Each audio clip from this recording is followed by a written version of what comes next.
pessoal, tudo bem com vocês?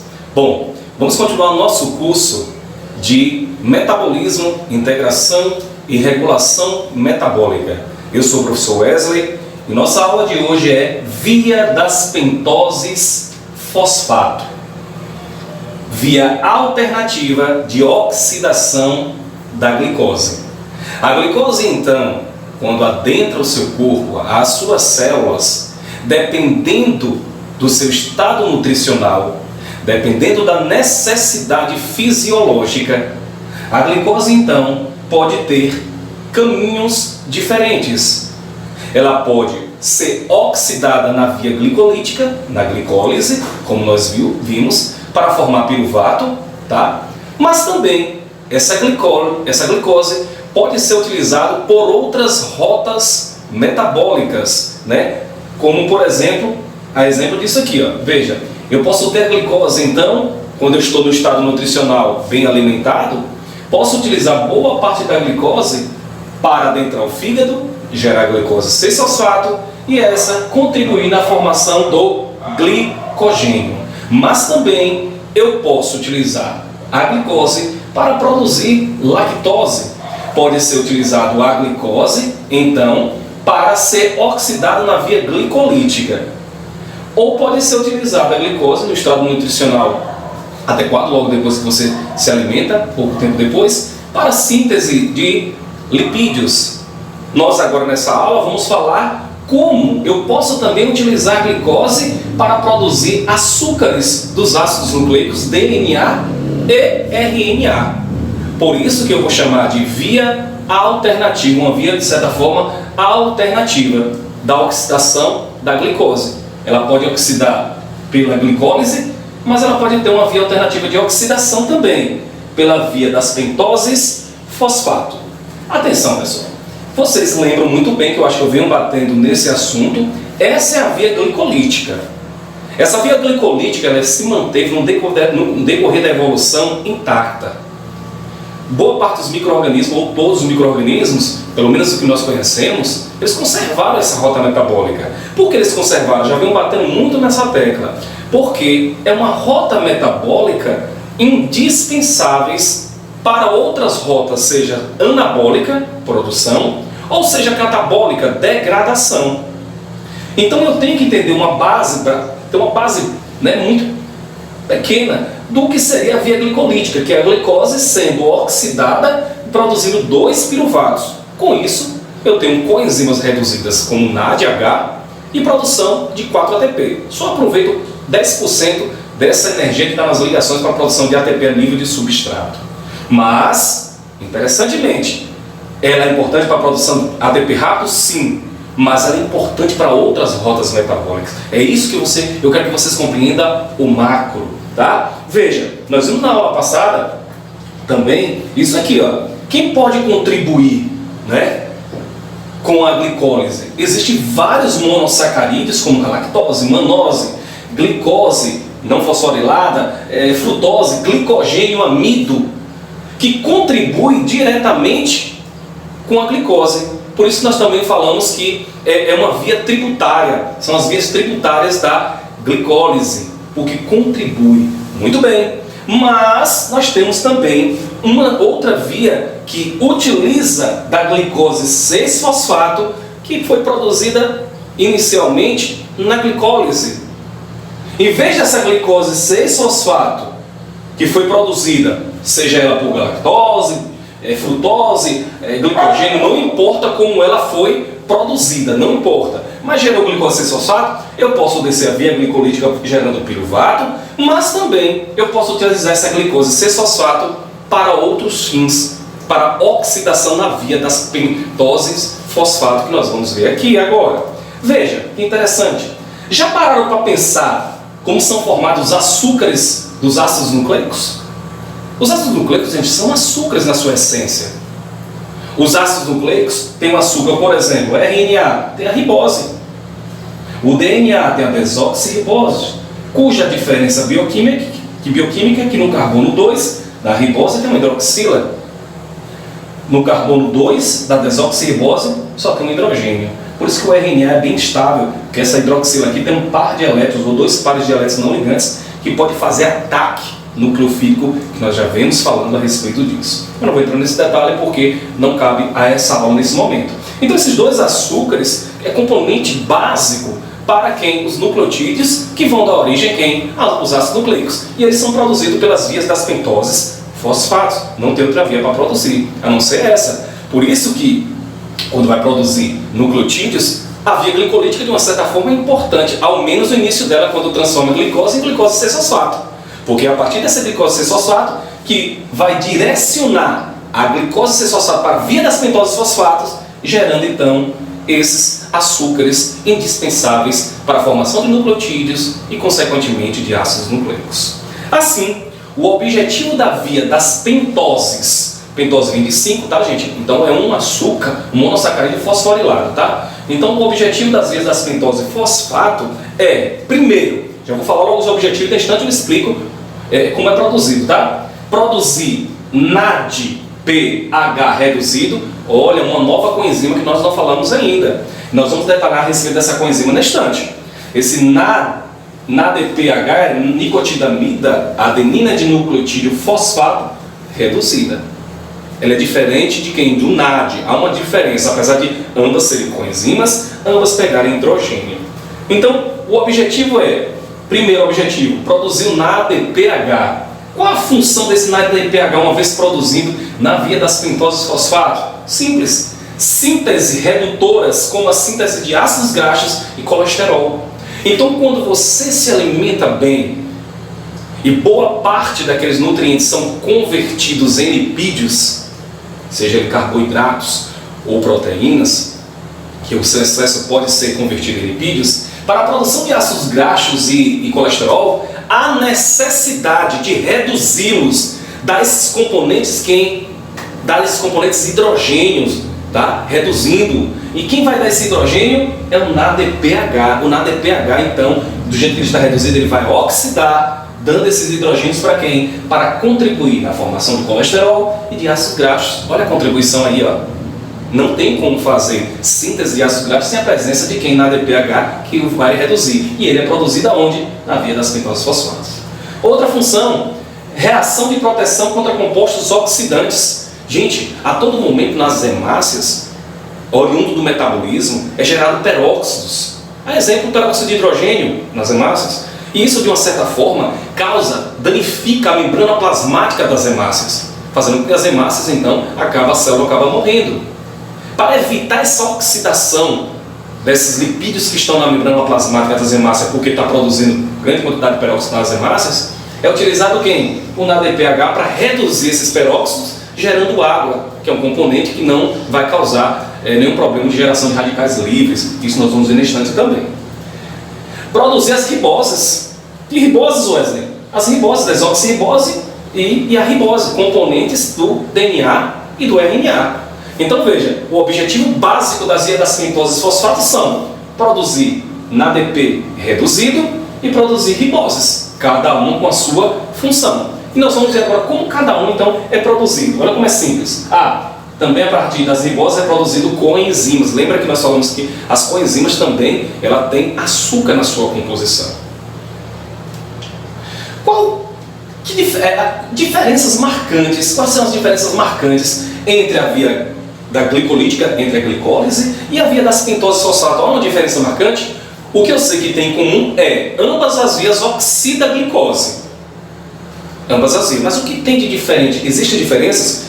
Diferenças marcantes. Preste atenção, porque isso aqui nós vamos precisar no metabolismo de lipídios, gente. Atenção, primeira diferença. A glicólise, ou outros compostos tributários, que entram na glicólise que a gente falou no instante, são oxidados gerando quem? NAD reduzido, FAD reduzido e ATP. A glicose, então, o objetivo é para gerar isso aqui. Certo? Já na via das pentoses fosfato, há um consumo de ATP e não a produção, apesar de estar oxidando a glicose. E há redução de substratos a partir de coenzimas. Que substratos são esses? Componentes que vai gerar quem? Colesterol, ácidos graxos. Quem vai reduzi-los? Coenzimas reduzidas como o NADPH, como vimos na estante. Ou seja, enquanto o NAD e o FAD serão utilizados posteriormente na cadeia respiratória para produzir ATP, o NADP não gera ATP. Ele é utilizado para reduzir substratos que vão dar origem ao colesterol e ácidos graxos. Outra diferença, na glicólise, o NAD oxidado é utilizado quando o substrato está sendo oxidado, ou seja, quando a glicose está sendo oxidada, liberando elétrons e os prótons, consequentemente, vão reduzir esses NADs aqui, que estão oxidados. Beleza, a função dele é pegar esses elétrons e esses prótons, lá na glicólise. Beleza. No entanto, a via das pentoses fosfatos, o NADH é usado quando o substrato está sendo o quê? Reduzido, quando está produzindo colesterol e ácidos graxos. Ele é utilizado para outro fim. A regeneração do NAD, reduzido lá na glicólise, gerando NADH, e no ciclo de Krebs, são reoxidados aonde na cadeia transportadora de elétrons para gerar quem? ATP. Como eu falei no instante, função é gerar grande quantidade de ATP lá na cadeia respiratória. Já o NADPH é um substrato da cadeia transportadora, não é um substrato da cadeia transportadora de elétrons, não é, e sua oxidação ocorre em síntese redutoras de compostos como colesterol e ácidos graxos, ou reduzindo o peróxido para evitar problemas de geração de radicais livres nas células. A via das pentoses fosfatos, a energia derivada da oxidação da glicose não é armazenada no ATP, mas sim armazenada onde? No NADPH. Olha a diferença. Parece besta, mas são diferenças marcantes. Onde é que ocorre, Wesley, essas vias das pentoses fosfato? A gente tem que saber a localização. Toda vez que você estudar bioquímica a rota, gente, procura entender. Ocorre em que órgão? Ocorre em que local da célula? Isso é importante. Bom, a nível celular, ocorre no citoplasma, as vias das pentoses fosfato, coladinho ali com a glicólise. Na nível de órgãos, pode ocorrer aonde? Fígado. Porque gera muito lipídios. Tecido adiposo, porque gera muito lipídios, então vai ter muito, principalmente a parte da via da glicólise, da via da pentose fosfato que gera NADPH. Também glândulas mamárias, conta dos lipídios, e córtex da suprarrenal. Aqui, gente, nós temos as etapas da via da pentose fosfato. Elas podem ser divididas em duas etapas, gente. Uma etapa oxidativa e uma etapa não oxidativa. A via das pentoses fosfato se divide em duas. Na etapa oxidativa gera quem? NADPH por uma enzima chamada de quem? Lactonase. Presta atenção nessa enzima que ela, lá na frente nós vamos falar de regulação metabólica, ela vai entrar nesse campo. E aí como seria essa parte oxidativa? A glicose 6-fosfato que foi gerado lá, provavelmente na via glicolítica, junto com NADP oxidado e água, gera ribulose 5-fosfato, o NAD reduzido, o NADPH reduzido e gás carbônico. Essa é a etapa oxidativa, por isso que gera NADPH. Qual é a etapa não oxidativa, Wesley? A etapa não oxidativa, gente, é necessário a presença de quem? De duas enzimas, isomerase basicamente, e as epimerases. Nessa etapa não oxidativa, a função dela é gerar quem? Açúcares. Nesse caso, transforma essa ribulose, que foi gerada na etapa oxidativa, pega essa ribulose agora e converte em quem? Em ribose, 5-fosfato ou xilulose. Nesse caso da ribose, já é um açúcar dos ácidos nucleicos. Então, etapa oxidativa gera NADPH reduzido, mas ribulose.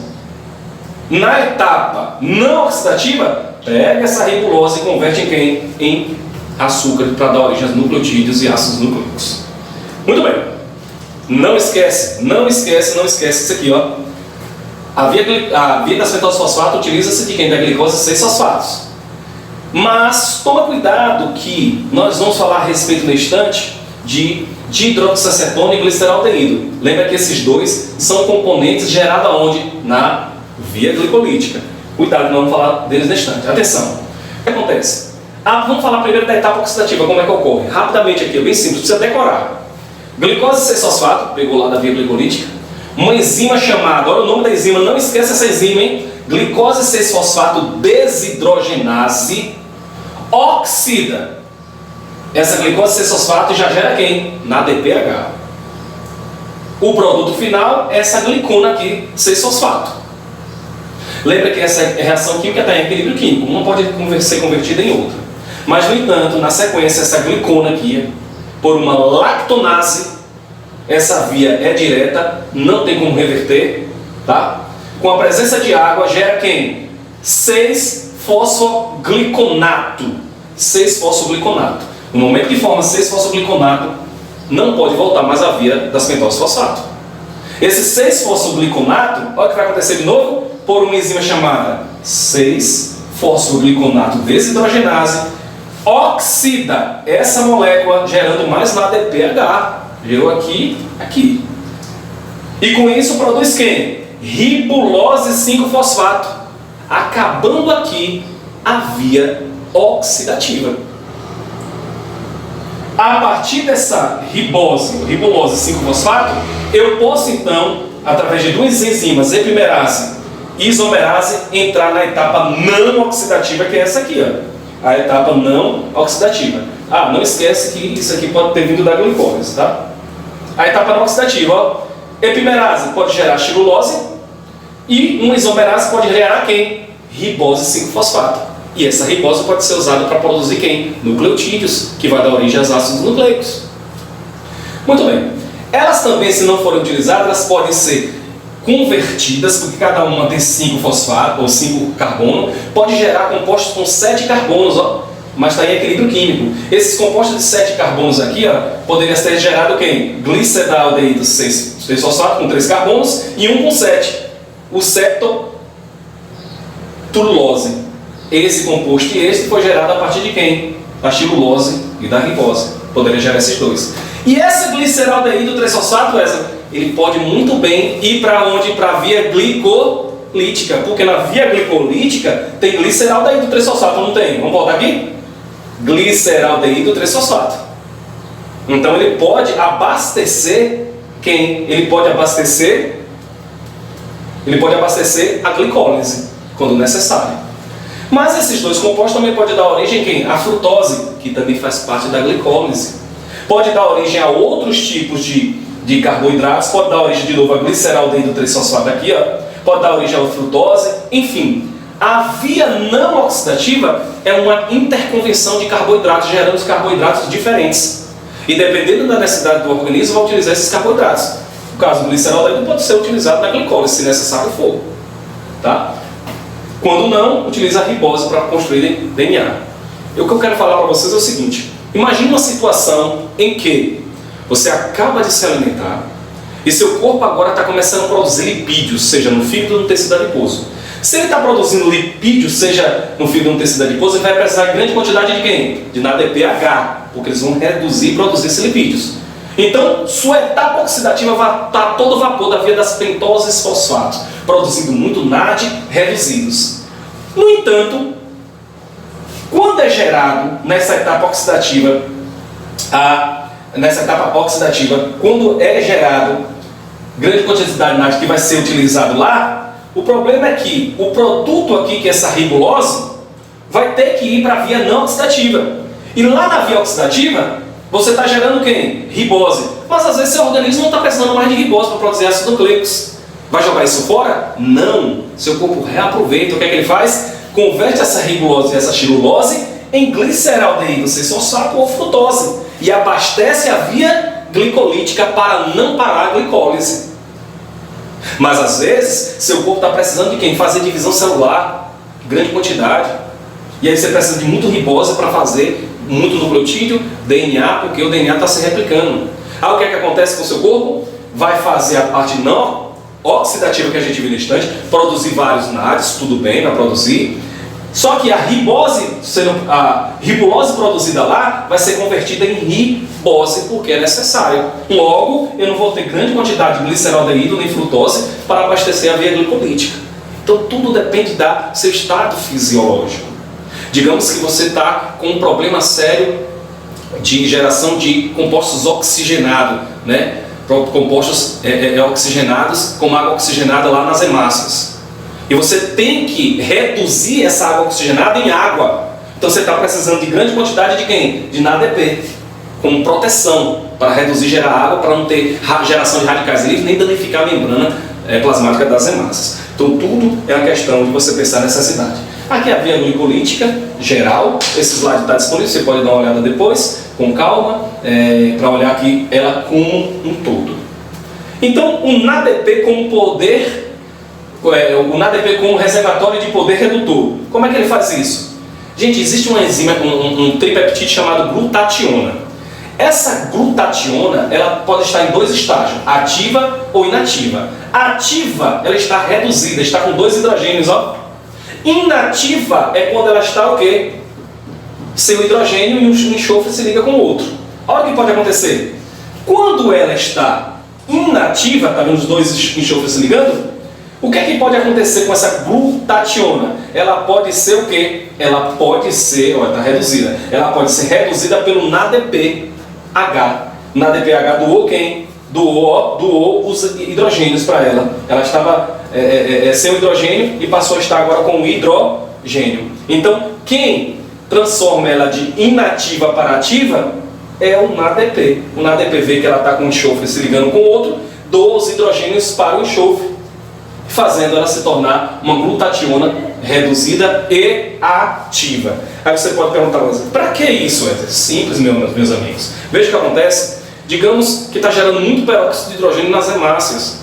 E eu tenho que reduzir esse peróxido de hidrogênio. Como é que faz isso? É muito simples. Essa glutationa que está reduzida e ativa, reage com esse peróxido aqui, ó, doando hidrogênio. Doa o hidrogênio, o que vai acontecer com ele? 2 enxofres se ligando, não estavam 2 enxofres. E o que aconteceu com o peróxido? Gerou quem? Basicamente, água. Nativando esse peróxido poderia causar dano à membrana plasmática. Só que essa glutationa não pode ficar oxidada. Ela tem que ser reduzida. E quem entra em cartaz? Olha a glutationa reduzida aqui, ó, reagindo agora com o NADPH. Esse NADPH doa os elétrons para eles e hidrogênios, fazendo com que ela fique reduzida e ativa. E o NADP está oxidado, pode voltar para a via das pentoses fosfato para ser novamente reduzido e fazer o seu papel. Isso é importantíssimo, gente. Olha que interessante. A deficiência da glicose 6-fosfato, lembra da glicose 6-fosfato? Vamos voltar lá para a gente lembrar dela, ó. Olha a glicose 6-fosfato aqui, ó. Glicose 6-fosfato desidrogenase, o que é que ela faz? Transforma a glicose 6-fosfato em glicona. Que essa glicona é convertida depois em 6-fosfogliconato e depois em ribulose. Só que tem gente que tem deficiência nessa enzima. Logo, o início da via das pentoses fosfato não funciona. Se não funciona, eu não posso transformar em glicona. Se eu não transformo em glicona, eu não tenho um NADP reduzido. Se o NADP é reduzido, eu não tenho esses NADP reduzidos, fica complicado. Como é que eu vou reduzir outros compostos? Olha o que acontece então. Para alguns indivíduos, isso pode ser fantástico, né? Deficiência da glicose 6-fosfato desidrogenase pode ser vantajoso. Como assim vantajoso? Existe um protozoário chamado Plasmodium falciparum, tá? Que é muito comum, principalmente na África. E tem indivíduos que têm deficiência nessa enzima não completa, mas produz muito pouco essa enzima, que esses indivíduos acabam não desenvolvendo a doença causada por esse plasmódio. Por quê? Porque o plasmódio ele se replica onde? O seu ciclo dele, parte dele é dentro da onde? Das hemácias. Então, quando parte do ciclo dele é das hemácias, esse plasmódio dentro das hemácias, o que é que acontece? Como eu não tenho essa enzima para produzir um ADP reduzido, logo nas hemácias vão gerar peróxido e eu não posso reduzir o peróxido da água. Esse peróxido então ataca o plasmódio dentro das hemácias e acaba matando. Então é vantajoso para alguns indivíduos a deficiência nessa enzima, porque é como se ele ficasse, abre aspas, imune, fecha aspas, a esse plasmódio, porque ele gera tanto peróxido que, além de, claro, mata boa parte das hemácias, mas mata também quem? O plasmódio que está desenvolvendo seu ciclo dentro das hemácias. Assim, pessoal, eu agradeço pela atenção de vocês, peço a vocês que se inscrevam no canal, ative o sininho de notificação, nos siga lá no Instagram e no nosso site. Muito obrigado, até a próxima aula.